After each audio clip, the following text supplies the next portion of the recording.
This video is about 10 frames and teaching our kinders, first, and even maybe some second graders some foundational number sense that will really serve as building blocks to more advanced math.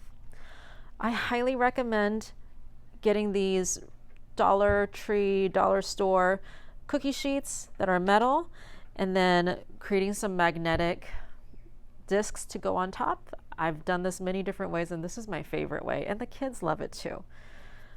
A 10 frame is one of these grids of 10. And again, there are so many ways you can do this. You can subbatize with this. So for example, I might show this to a group of kids and say, how many is that? Or I might show a group of kids this and say, how many is that? So subbitizing is a great one. Pair that with subbitizing on their fingers, or subbitizing on a paper plate. Subbitizing is excellent, excellent, excellent for their number sense in kindergarten. Another thing I would do is I would say, make this number. And I would start with numbers 10 or less, and then move on to numbers between 10 and 20. I might say, make 3, and have them make 3. And then I might say, okay, now make 5. And see how fluently they can make those numbers. Eventually, you'll want to go beyond 10 if they're fluent, meaning they are creating and coming up with these solutions efficiently, accurately, and flexibly. So I might say, okay, make 12, make 13, etc. What I might do next is I might move on to addition. I might start with addition within 10 first. So I might say, please show me 2. Now show me 3 more than 2. And it's that language too that a lot of students need to work on. It's not just 2 plus 3. We can also say it's 3 more than 2. And then they would say the answer is 5.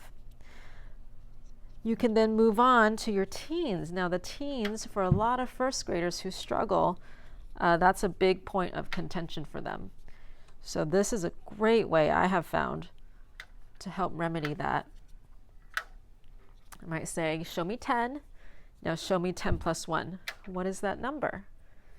Some of them will know that's 11 right away, but the majority of my kids who struggle in math, they have to go back and count. They have to count 1, 2, 3, 4, 5, 6, 7, 8, 9, 10, 11. So my goal for those students is to get them to a point where they're not having to count anymore. So let's say I say, okay, show me 10. Now show me 10 plus 2, or 2 more than 10. How many is that? Can you tell me what number that is without counting from the very beginning? And yeah, sometimes with my struggling students, I do have to be explicit in saying, giving them these hints. How many do you know is here? And most of them will say, yes, I know that's 10. Can we count on from 10? And a lot of them don't actually know how to count on, so that's a whole lesson in itself. 10, and you might have a number line here or a hundreds chart. What comes after 10? 10, 11, 12. And having them physically point and say 10, 11, 12 is very helpful, and they enjoy it too. So these are just some of a lot of things you can do with 10 frames.